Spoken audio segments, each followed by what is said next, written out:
हमारे यहां बड़ा आलिम कौन है? मैं कराची में था ना, किसी जलसे में तकरीर कर रहा था, कोई ऐसी मसला आया, बीच में मैंने बयान किया। एक मारूफ डॉक्टर है हमारी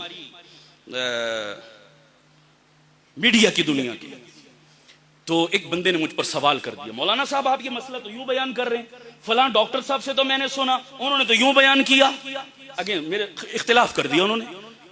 मैंने कहा जी फिर आप मेरा मसला मानेंगे या डॉक्टर साहब का मानेंगे? कहने लगे जी मैं उनका मानूंगा, आपका नहीं मानूंगा। मैंने कहा वजह तरजीह भी होनी चाहिए ना, गलती है तो मैं तस्लीम करूंगा, इंसान हूं, गलती हो जाती है। अगर मैंने गलत मसला बयान किया बड़े मजमे में मैं एतराफ करूंगा, आप बताइए वजह तरजीह। कहने लगे जी वो बहुत बड़े आलिम हैं, वो डॉक्टर साहब बहुत बड़े आलिम हैं। मैंने कहा जी क्या दलील है उनके बड़े आलिम होने की? कहने लगे जी टीवी पे आते हैं, ये अवामी मेयार बता रहा हूं, खुदा गवाह है आजकल पब्लिक इसीलिए गुमराह हो रही है। तवज्जो करना, बड़े आलिम होने की दलील मैंने वो 3 तो उसूल बताए ना, वो नहीं छेड़े उसने कहा बड़ा आलिम होने की दलील टीवी पर आते हैं, सोशल मीडिया पर उनके लाखों व्यूअर्स हैं, हजारों लाइक्स मिलते हैं, लाखों दुनिया उनको फॉलो करती है, ये मयार है। तो मैंने कहा माफ करना, एक लफ्ज तो बड़ा नामुनासिब है लेकिन समझाने के लिए कह रहा हूं, व्यूअर्स और फॉलोअर्स तो नाचने गाने वालों के भी बहुत होते हैं, फिर उनको भी मयार मान लो अपने लिए। ये मयार है आपके यहाँ? क्या जाहिलाना बात करते हो बाबा? मैंने कहा मुझे जानते हो? कहने लगे हाँ। मैंने कहा मैंने किस मदरसे से पढ़ा? कहते मुझे पता है। मैंने कहा मेरे उस्ताद कौन? मुझे पता है। कहने लगे, मैंने कहा मेरी इल्मी हैसियत, मेरा बैकग्राउंड क्या? कहने लगे मुझे पता है।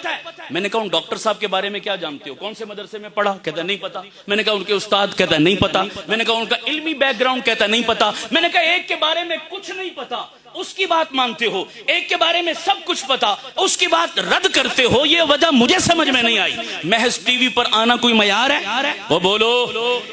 कहते जी उसको ईसाई आलिम कहते हैं। क्या कहते हैं जी? यहूदी आलिम कहते हैं। उन डॉक्टर साहब को हिंदू आलिम कहते हैं। तो मैंने कहा कहते रहे, मेरी सेहत पे क्या फर्क पड़ता है? तवज्जो करना, मैं जुमला बड़ा कीमती बोलने लगा हूं। मैंने कहा सारी दुनिया उसे आलिम कहे, मैं नहीं मानूंगा। कहने लगे क्यों? मैंने कहा जिस दिन मेरे मुल्क के इन जय्यद उलमा ने कह दिया ना कि वो आलिम है, खुदा की कसम मैं मानूंगा। और वो आज तक किसी ने नहीं कहा, वो आज तक उस डॉक्टर को किसी ने। फिर मैंने भी हजरत थानवी की एक हिकायत सुनाई। एक बंदा पेशे का नाई था। क्या था जी? हर जगह डींगे मारता, कहता मेरे जैसा कुछ जमे ही नहीं, मैं बड़ा अथेंटिक नाई हर जगह। तो एक दफा बादशाह वक्त को बाल कटवाने की जरूरत पड़ी, कहा भाई किसी हजाम को बुलाओ। वो लोग इसको पकड़कर ले गए शाही दरबार में। अब जब ये पहुंचा बाल काटने के लिए तो बादशाह सलामत सो रहे थे, इसने सोए सोए बाल काट दिए, अपनी महारत दिखाई। बादशाह बेदार हुआ तो दरबारियों ने बताया साहब बाल कट गए आपके। वो बड़ा हैरान हुआ, सोए सोए कट गए, कमाल कौन था? कहा जी वो फलां नहीं था, बुलाओ मैं उसको इनाम दूंगा। वो कमाल है कि सोए सोए बाल काट गया, पता नहीं चलने दिया।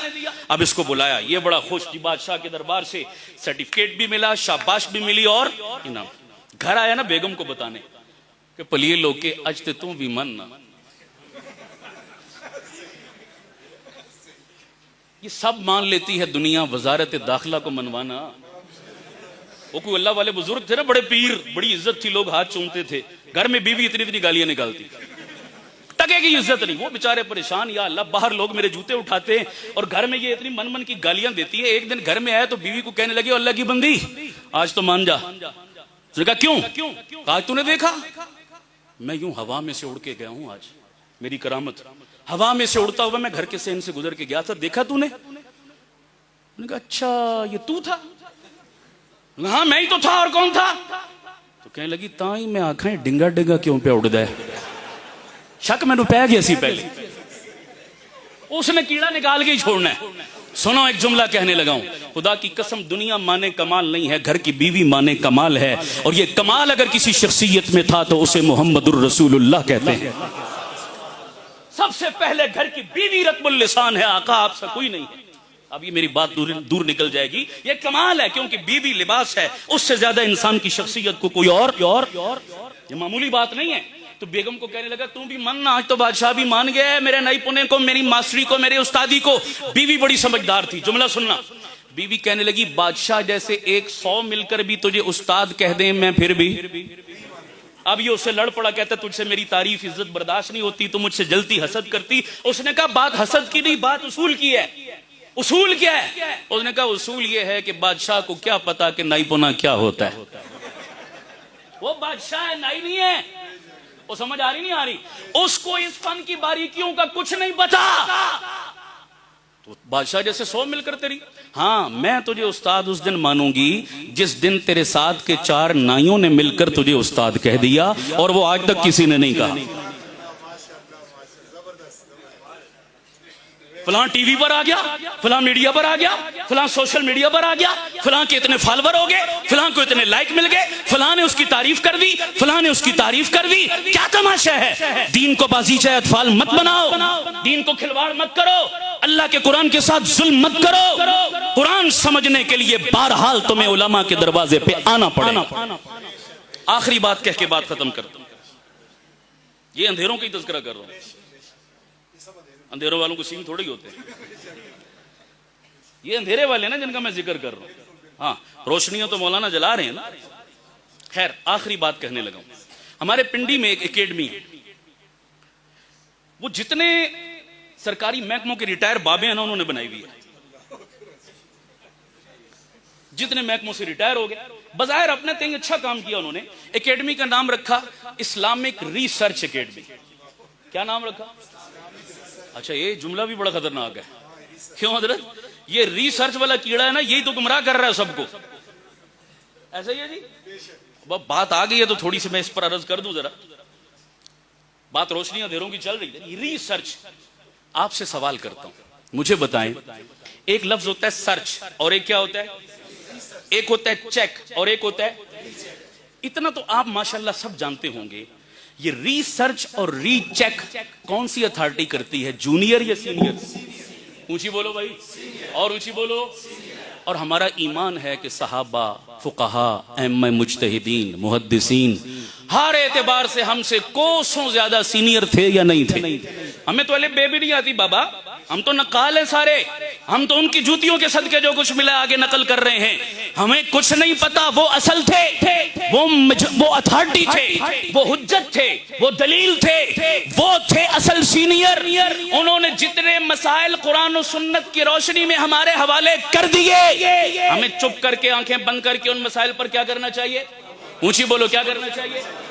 असल तो अमल था हमारे जिम्मे, तो जो काम हमारे जिम्मे था हमने वो क्या कर दिया?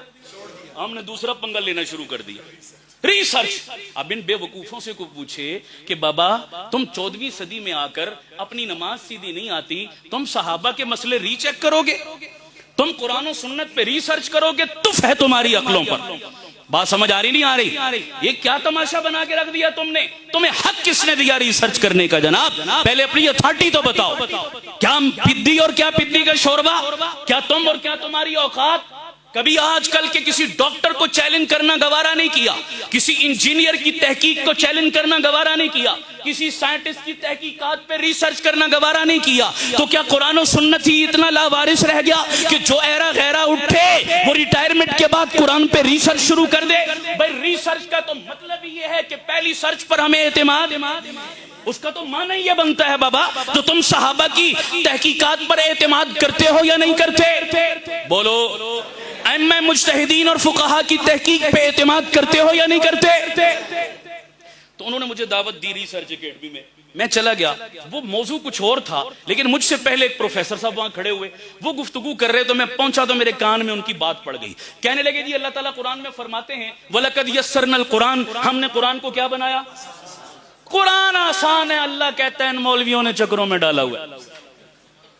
वो सारा नजला लिस्से से गिरता है ना, समझ आ रही नहीं आ रही? लिस्सा मौलवी है बेचारा जनाब, वो रगड़ दिया। मौलवियों से जान छुड़ाओ। मौलवियों ने फिरकावारियत में डाला हुआ है।